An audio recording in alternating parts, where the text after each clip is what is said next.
On my way to work, I remember once, there was a funny car that stopped alongside the bus. And I looked and I suddenly realized there were Soviet officers in there. So I thought, oh, am I supposed to report them? This is Cold War Conversations. If you're new here, you've come to the right place to listen to first-hand Cold War history accounts. Do make sure you follow us in your podcast app or join our emailing list to keep up with the latest episode. Marie-Claude Hawkes continues her story with her return to Berlin in 1985 as a French teaching assistant at the Havel School RAF Gatow. Between September 86 and August 87, Marie-Claude was employed as a cartoonist for the Berlin Bulletin, the weekly magazine for the British forces in Berlin. She describes her experiences as a French citizen working for the British Army, as well as the challenges of being a French civilian in Berlin who is marrying a British citizen. In February 1988, Marie-Claude started work as the Director of Extra-Mural Studies at the British Army Education Corps at Smuts Barracks in Spandau. While organising various classes for servicemen and women and their dependents, she also provided interpreting and trips to East Berlin for various purposes, including one illegal. It's a fascinating view of Cold War Berlin from a perspective that we've not heard before. Now, Cold War history is disappearing, but a simple monthly donation will help keep this podcast on the air. You'll be part of our community, you'll get a sought-after Cold War Conversations coaster as a thank you, and you'll bask in the warm glow of knowing that you're helping to preserve Cold War history. Hi, this is Rhonda in Virginia, and I support Cold War Conversations because I think the work that Ian is doing is critically important. I think it's vital to record the firsthand accounts of people who lived and experienced the Cold War because it illustrates history in a way that a book never can. So thank you so much for the podcast. It's my favorite podcast, and I look forward to it every week. If a monthly contribution is not your cup of tea, we also welcome one-off donations via coldwarconversations.com/donate. I'm delighted to welcome Marie-Claude Hawkes back to Cold War Conversations. In 1985, you fulfill your promise to return to Berlin. Did. Why are you back in Berlin in 1985? Right, I was at university then. It was my last year. I'd already spent a year in Germany as well, in between my studies. I'd been to East Germany. I'd spent a year in Kassel. And then we had to apply to become teaching assistants. So they said, right, this time you're going to apply to work for a British school or an American school. I applied for an American school, but I wasn't sent there. All my friends got their sort of schools where they were going to work. And by the beginning of July, I still didn't know where I was going. All my friends knew, and I thought, I wonder where I'm going, because I should know by now. On the 13th of July, I remember because I wasn't working the next day. I was working as part of my studies in a washing machine factory. I got a letter from the Havel School in Berlin. And I thought, oh, I opened it. It had a funny stamp on it, and it was a British stamp. It didn't say Berlin or London or whatever. And inside, I opened it, and it said the Havel School, and it said, Miss Martin, you are invited to come and work for our school starting on the 2nd of September 1985. Please let us know if you are willing to come. And I thought, oh yes, absolutely. I'm packing. So that was 13th of July. So I bought a bottle of champagne, which I drank with my mum. I was so chuffed to go back. I could not believe it. I couldn't believe I was going back. So my mum and I were actually packing again. We were moving again. My family loves moving. And my mum was moving back to Normandy. She had a posting in Normandy. She was a teacher.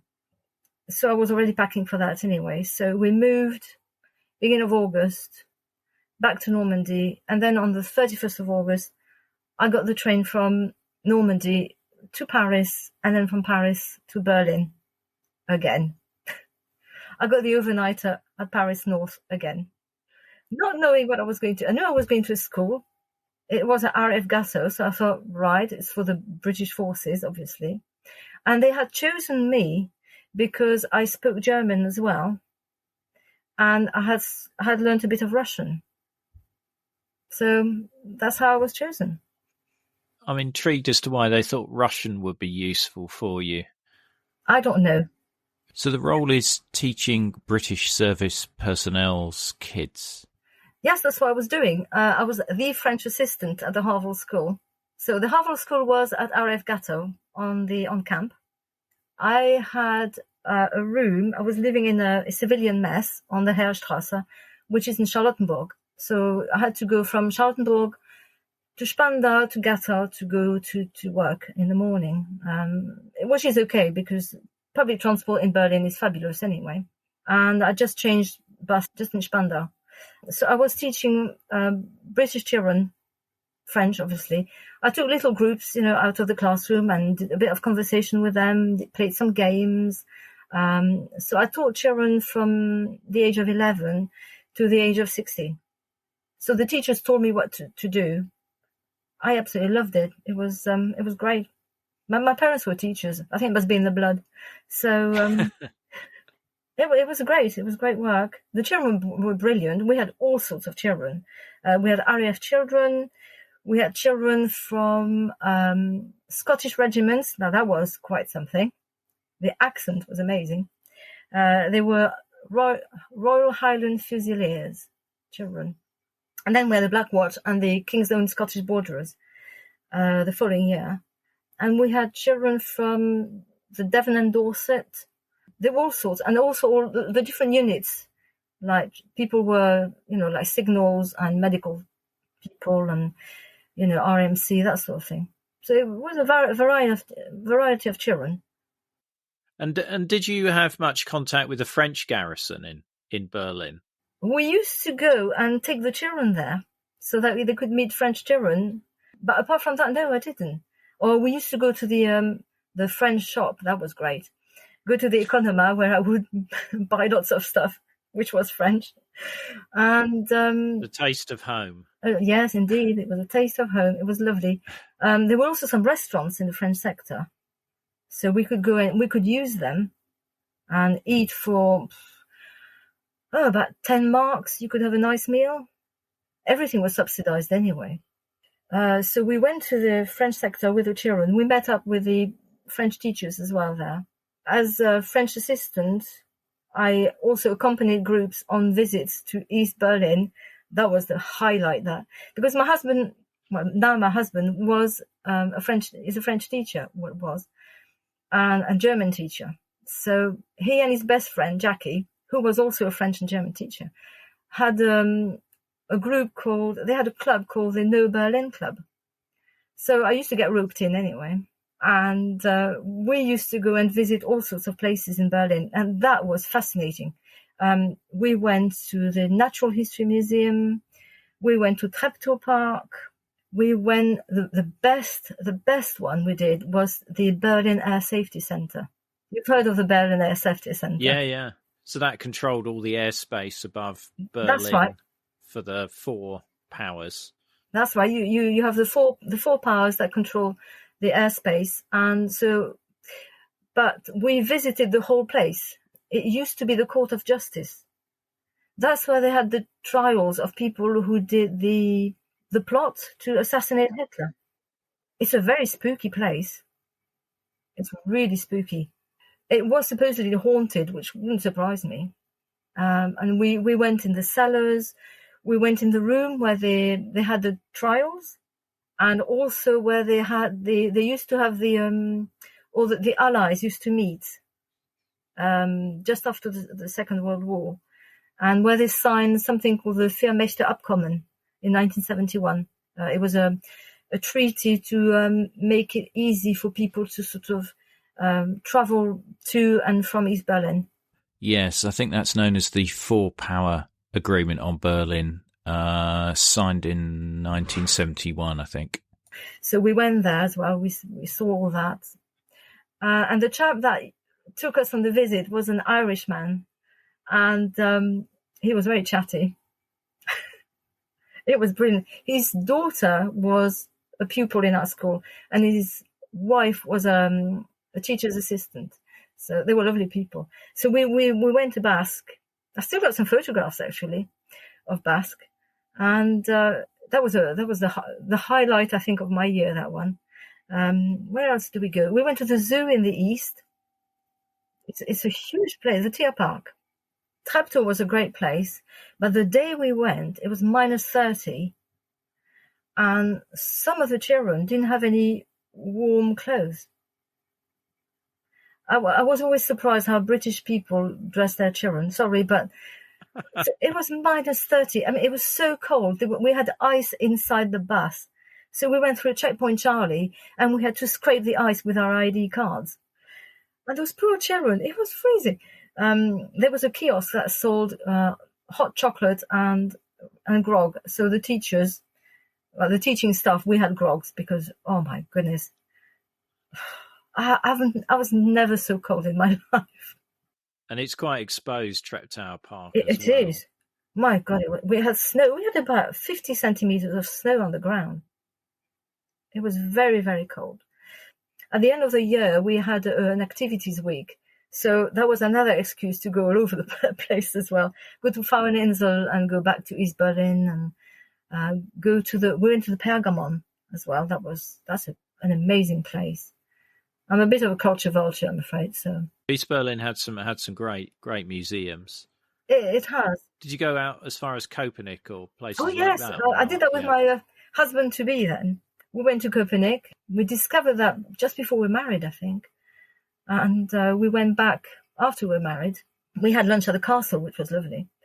It's a lovely place with all the little cottages, the fishermen's cottages. Oh, I love Copenhagen. But we didn't take the children there. After I got married, I stopped working at the school, and I didn't work for a while. So I used to spend a lot of time at Tempelhof, at the airbase, because they had a place where you could do ceramics. So a friend of mine and we got married the same year, and we were both unemployed at that time, looking for jobs. So we went to to Tempelhof and did that with the Americans. Tempelhof is a massive place, and the Americans were there, obviously. So there were still planes, and it was a very busy place with soldiers everywhere. So we used to spend quite a lot of time there, eating giant pizzas and making pots. And then I got a job working for the Army Education Corps that was located in Spandau at Smuts Barracks, next to the prison that was being demolished, because Rudolf Hess had died that summer. He died in August 1987 when I got married. When we came back, they started dismantling the prison because they didn't want to make a shrine of it.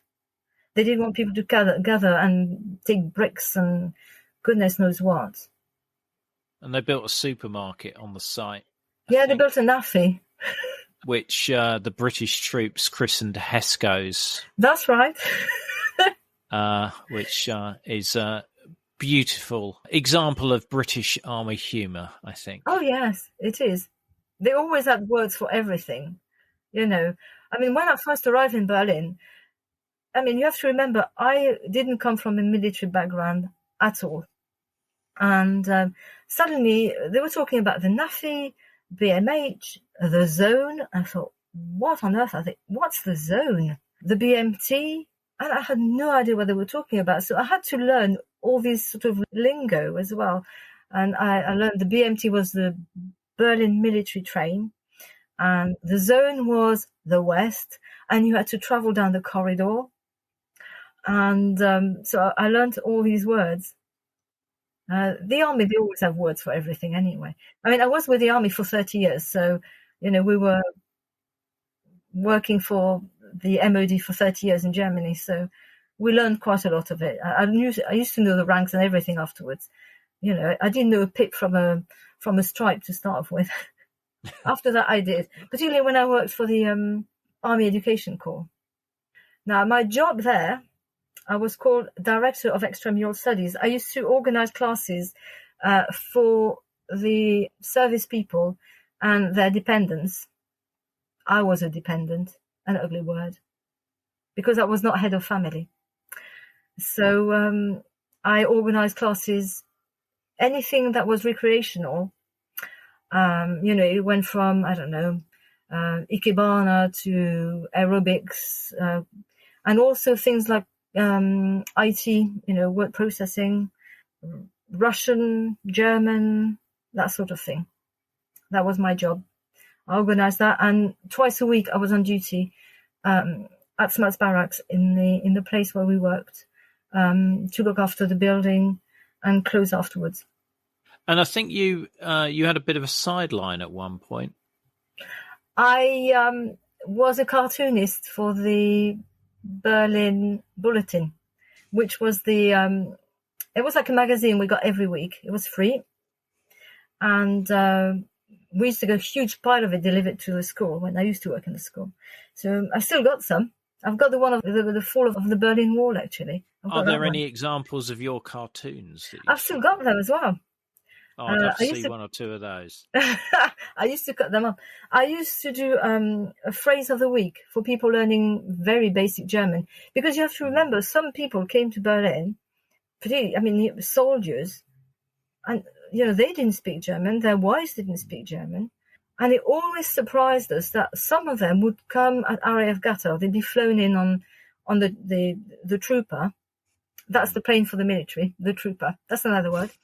And they'd be busting into their barracks, like Montgomery Barracks, for instance, in Spandau.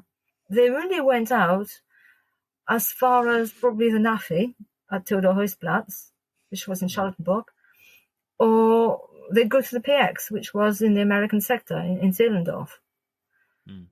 Or the cinema was next to the NAFI anyway. What was it called? Der Boer. It was next to the cinema. It was next to the NAFI. On Theodor-Heuss-Platz. And maybe they'd venture on the Kudamm. I think some of the soldiers ventured to some other places where I never ventured. Like there was a place called Montcherie. You must have heard of Montcherie. Someone has mentioned Montcherie before. Sadly didn't provide many details of what went on at Montcherie, but I think we can probably guess from the name.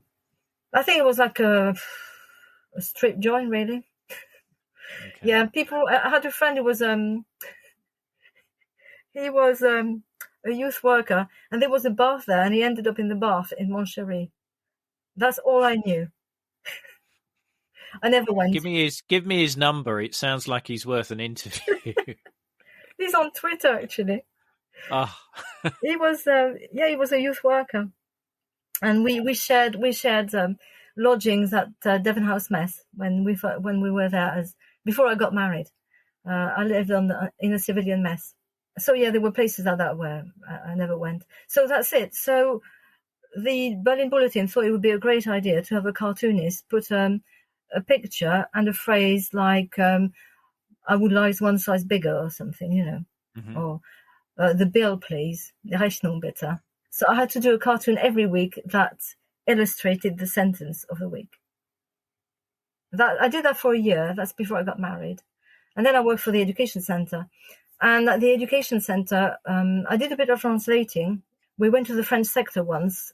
I had to translate for the British officers, and we visited the facilities there. There was a bakery, which was great. And then we had a really nice meal at the French officers' mess. And then I had my transport back home with, the brigadier's car or something. So the perks of the job. And also, sometimes I went to the East because a lot of people went to the East shopping. It was a great pastime, shopping in the East, because we had a wonderful exchange rate. I went to the Sparkasse, and we had, for 1 Westmark, we used to get 10 Eastmarks. So you could get a slap-up meal for about 2 Westmarks. So at the education center, they asked me to map out all the different places of interest in East Berlin, like shops and, places like that. So I did a map. I went 2 or 3 times with one of the officers, one of my colleagues, and we did a few streets at a time, and we mapped them out so that we could give that to usually it was for the wives so that they could go shopping on.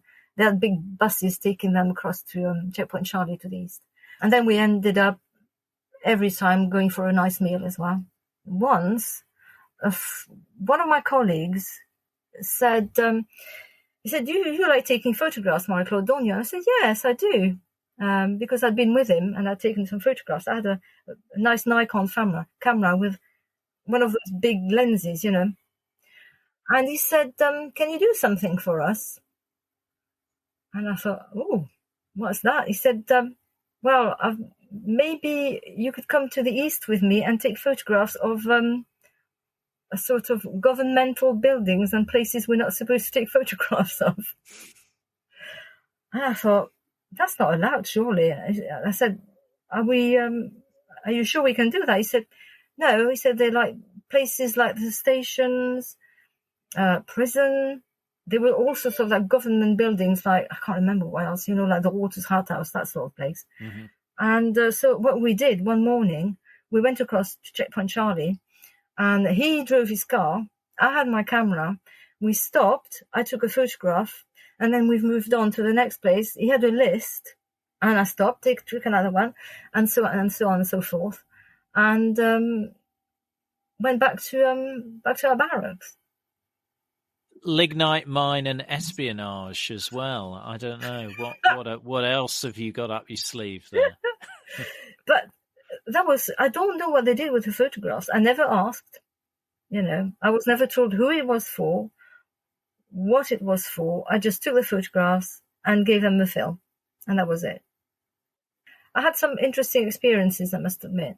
We had some cultural ones. We went to the opera, as one does in the East, mm-hmm. and went to concerts, went shopping. My husband loves his food, so we went to the restaurants a lot, but sometimes the food was a bit grey. But we loved going to Copenhagen, and we went to a lovely lake once.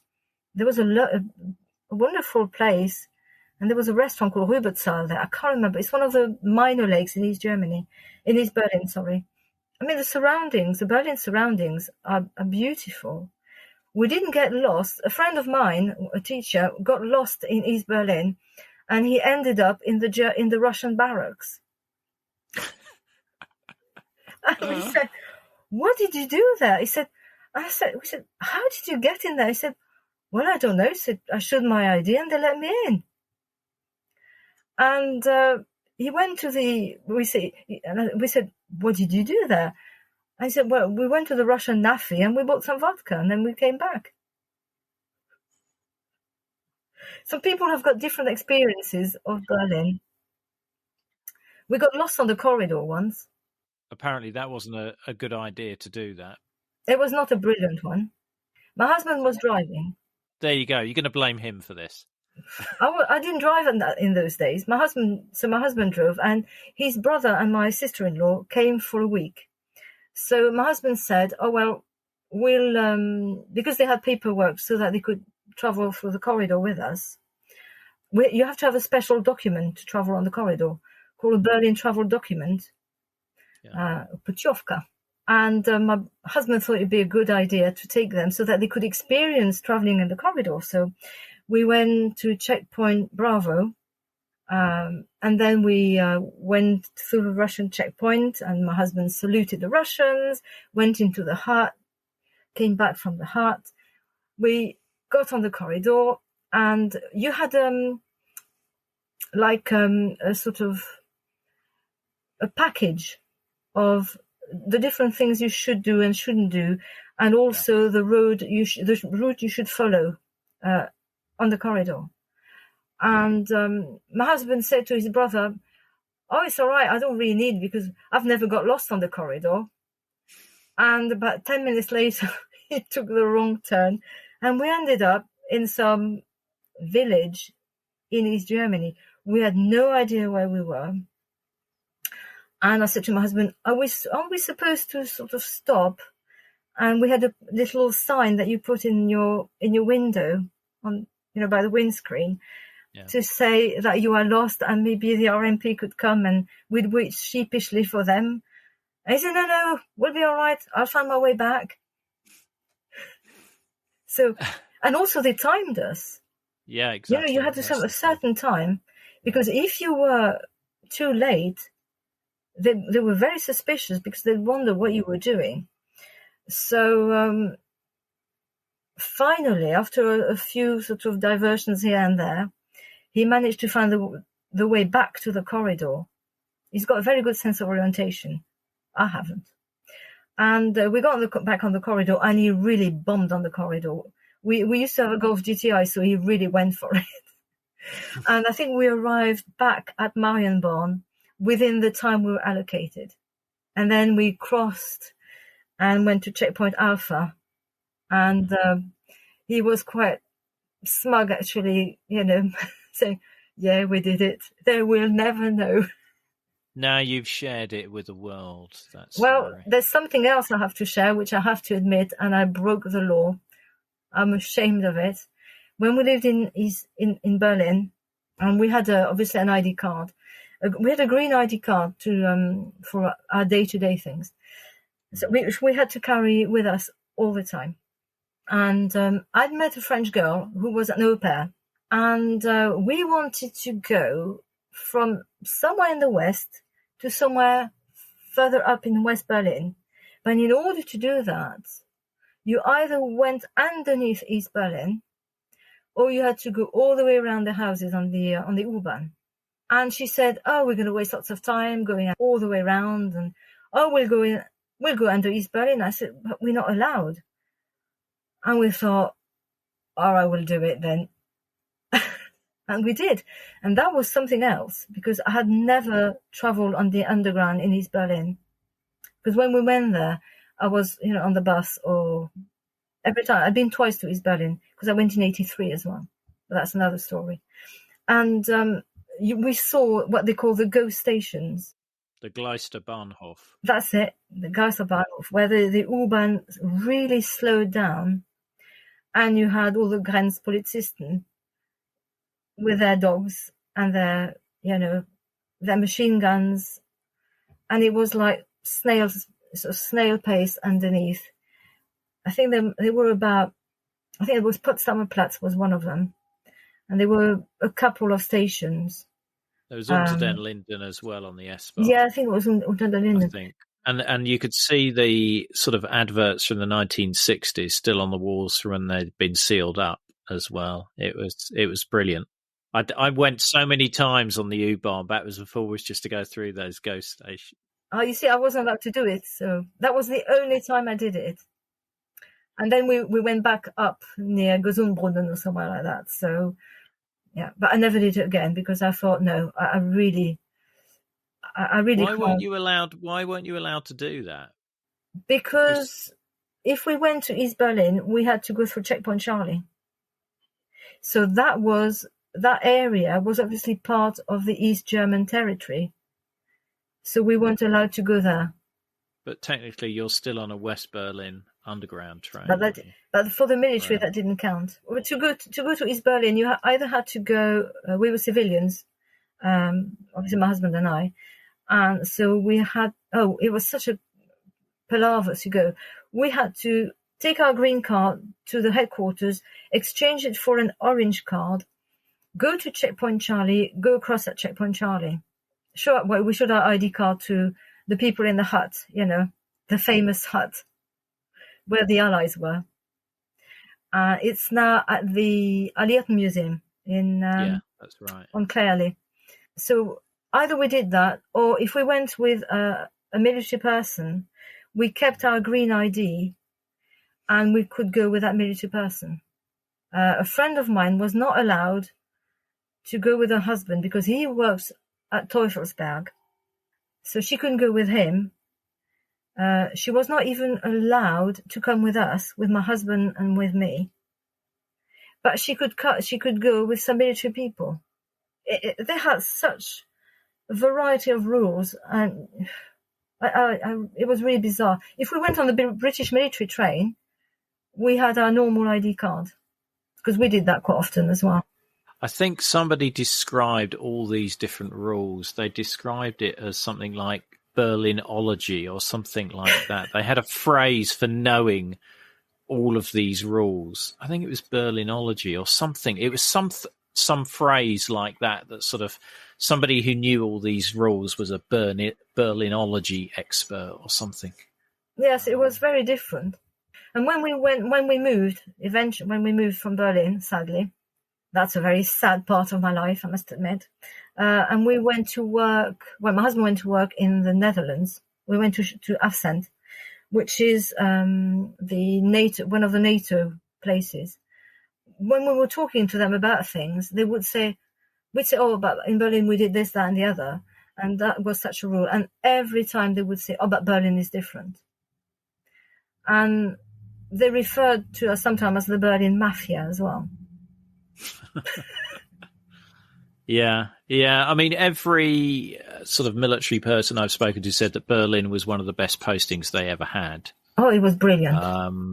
And it was such a, obviously, as you said, a lot of things were subsidized as well. So you could live like a king. It was great. I had a lady that cleaned my house twice a week. Yeah. It was fantastic. Because we were entitled. There was so much money on the Berlin budget that they could do that. Well, I think the Berlin Senate paid for the military presence. They did. So the Berlin Senate, funded it all. Yes, they paid for us to be there as defenders in case something happened. Not that it would have been much good, because there were so many million Russians around us, and we were a very small garrison, really, compared. Yeah. I mean, there was only one plane at RAF Gatow, and that was just a little, what do you call it? Chipmunk. The Chipmunk, that's it. That was it. Brixmiss used to fly it around so they could see what was going on. They did, yes. I had a colleague whose husband was with Brixmiss, and they were allowed to go to Potsdam. Now, that was something. And we weren't. We weren't allowed to go. That's where the mission house was for Brixmiss. That's right, yes. In Potsdam. Were you given any indication as to what you should do if there was an increase in tension between NATO and the Warsaw Pact? Or were there evacuation plans? There were some evacuation plans. I think there was a booklet about what to do. And I think they would evacuate, families first, then, like dependents, the civilians, and the last to go would be obviously the soldiers. And I think that if you had like medical qualifications, like if you had first aid, that sort of thing, you were supposed to stay behind as well. We had the same thing at Afsend, where we were Afsend. We were given a booklet in case the Netherlands were invaded by the Russians, which was quite unlikely to happen. It's a long way from the border, but we still had it, and we still had evacuation plans, particularly when I was in the Netherlands. That's later, when the Iraq war started.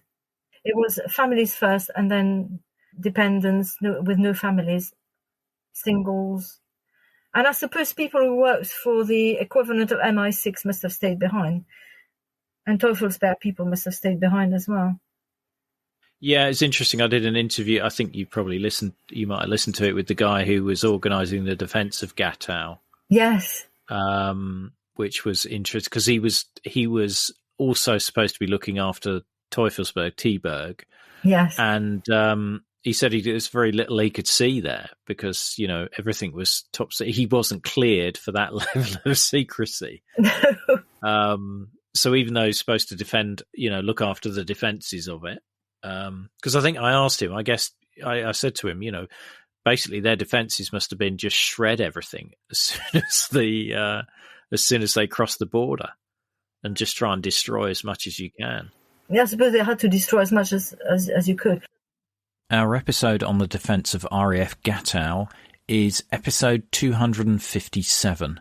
There'll be a link in the episode notes.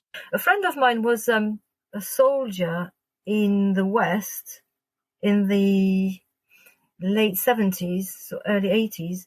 And because he was with engineers, he was part of the people who would put mines underneath the bridges in West Germany to stop Russian troops advancing, closer to wherever, place like Paderborn or where I lived later on. So that's what his job was to put. But I remember talking to him about that. He, unfortunately, he's passed now, because it would have been fascinating for you to talk to him. But that was his job, to put attach mines and explosives underneath bridges. A lot of the West German bridges already had demolition chambers built into a lot of the bridges to make it easier for all of that stuff to be done. And I always remember in West Germany, you had signs next to every bridge to show what weight of tank could go over it. Yes, that's right. And the weight of lorry that it would be able to hold as well. Yeah, you had them in Berlin as well, on the bridges. The strange thing to see in Berlin was there were something on my way to work. I remember once I was traveling to Spandau from Charlottenburg. There was a funny car that stopped alongside the bus, and it was a sort of dark greyish colour, but a matte colour. And I looked, and I suddenly realised there were Soviet officers in there. There were Soviet soldiers. So I thought, oh, I've never seen them here. And I thought, am I supposed to report them? So when I got to work, I worked for the Army Education Corps, as I said. I told my boss that they were on the road, on the Heerstraße. Was it the Heerstraße? Yeah, on the way to Starken, which is another crossing point in Spandau, into East Germany. I suppose you had to. Yeah, well, they were given, the same rights as the Allies in terms of going around East Berlin. They could drive around West Berlin, so it was the... Yeah, because in the NAFI, they had a panel with all the different ID cards that allowed people to buy things in the NAFI. So you had the French, the American, the Brits, and you also had the Russian ones. I never saw Russians in the NAFI, though. You'd imagine it would be quite a popular spot for them to... I don't know how much money they had. Because I know the Soviet equivalent of bricksmiths that were in West Germany, socksmiths, they were very frequent visitors to the NAFI in West Germany. But I think they got some sort of hard currency allowance because they were operating in West Germany permanently. Bricksmiths, we used to see the bricksmiths' cars, but that's about it. I never saw the others. I never saw the French one or the American ones, actually. They probably stayed in their sectors anyway. Yeah, they were a smaller team, I think. Well, they were definitely a smaller team, the US, and particularly the French military liaison missions were much smaller, which actually reminds me that I did get somebody join our Facebook group who said they worked for the French military liaison mission. Oh. So I need to chase them up. You've reminded me. Thank you for that. Oh, that's interesting. Then I've got the set, apart from the Soviets, of course. From what I heard, the soldiers, other ranks in the Russian forces were not allowed to leave their barracks. I think it was only the officers that were allowed to leave their barracks, which is pretty horrible, isn't it? Yeah, the other ranks were kept in really poor environments. The regular soldiers, they were in a right state. Is there anything we've missed? I think you did put something in your note about two weddings in Charlottenburg, which I don't think we spoke about. Oh yes, my husband and I, as I said, we were civilians, so they had rules for the civilians and they had rules for the forces, the British forces.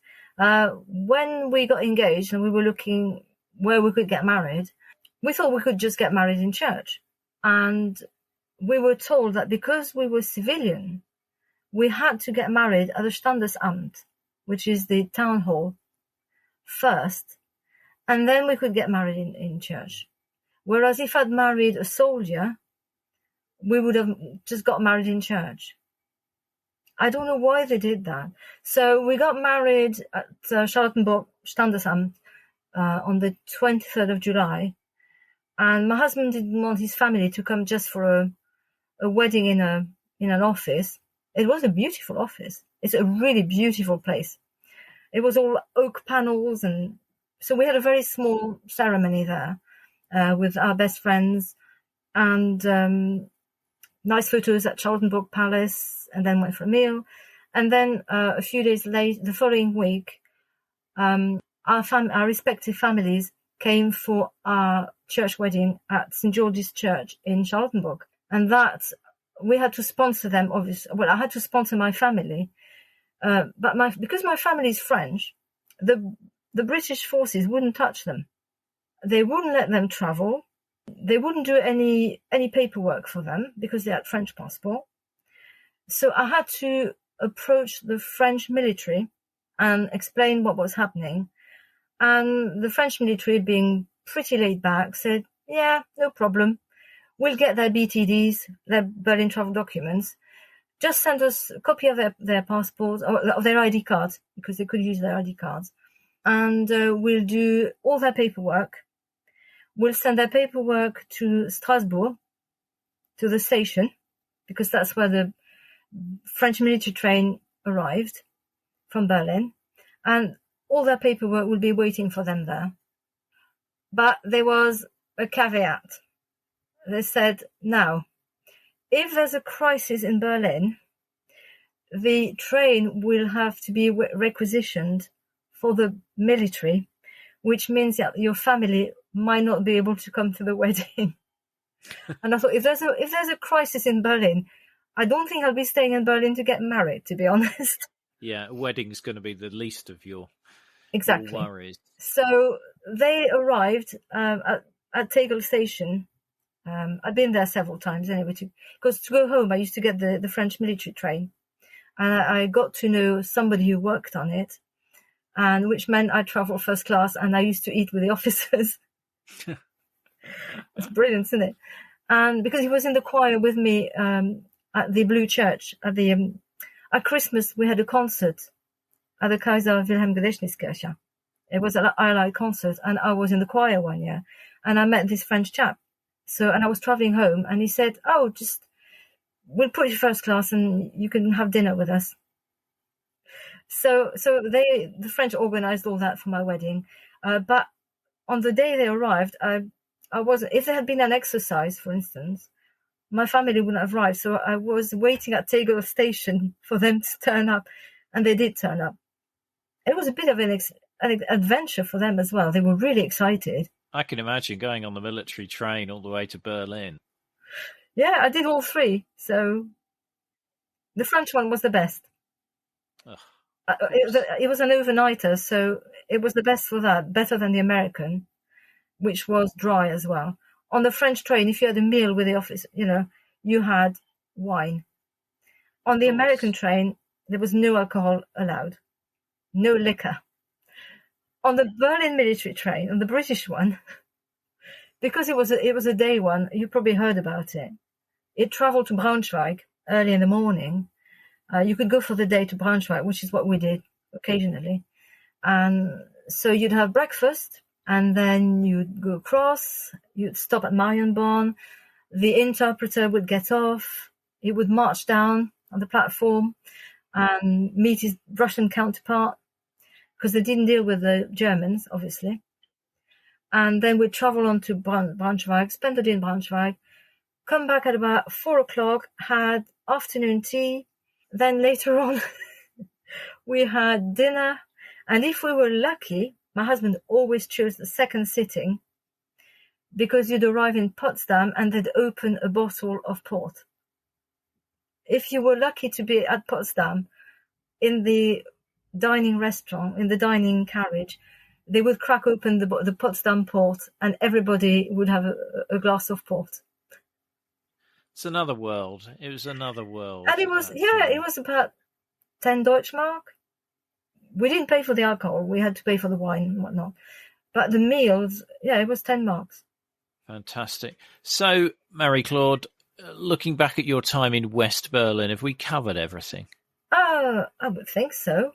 I didn't have, any problems. I wasn't caught by the Stasi while I took my photographs. Yeah. We were never. The thing is, when we went across, once you go through Checkpoint Charlie, like I went with my husband quite often. There's nobody to keep an eye on you.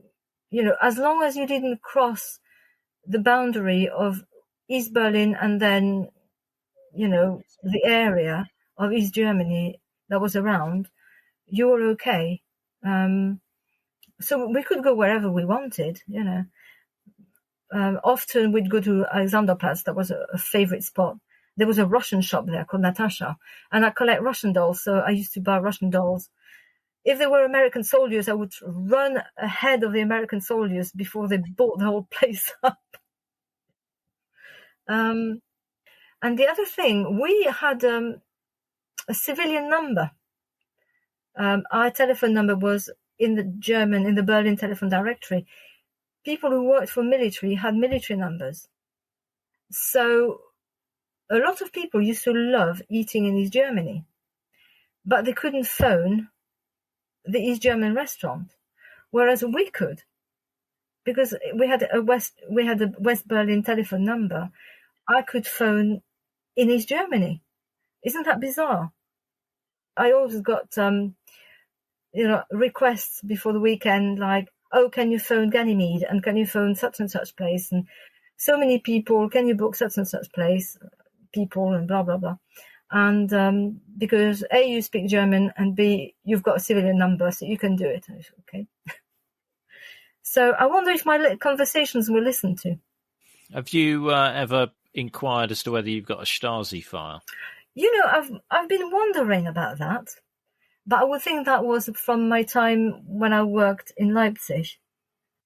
But they may still have one. They may have updated it when you reappeared in West Berlin in 85, possibly. You know, particularly once they saw you taking photographs of government buildings and things. Well, I wasn't caught, so I don't think so. Maybe they didn't want you to know that they knew that you were there. But maybe I've got one, because I also went to East Berlin in 83 a couple of times. So yeah, it might be quite a sizable file then. Oh, I wouldn't think so. But they put the most mundane things in there anyway. Yeah, they'd be saying, you know, and she bought 10 Russian dolls at Natasha's on Alexanderplatz. Yeah, maybe they did. Yeah, it was a different world. It's my son said to me the other day, he said, you really are part of history, you know. I said, great, you know, thanks. I felt like a sort of relic from the past. And actually, my son once was he's a music student. Well, he was. He still is now, actually. But he studied music, and he was conducting an opera, Così fan tutte. And I said, well, that's interesting. He said, well, can you come and can you talk to me? Can you talk to my musician and my singers? And I thought, why? I don't know anything about Così fan tutte. He said, because I'm setting it in East Berlin. I thought, A, the brainwashing has worked really well, and B, I'm going to feel like a relic again.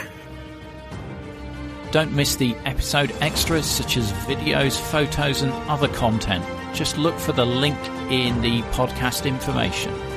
The podcast wouldn't exist without the generous support of our financial supporters, and I'd like to thank one and all of them for keeping the podcast on the road. If you'd like to help the project, just go to coldwarconversations.com/donate.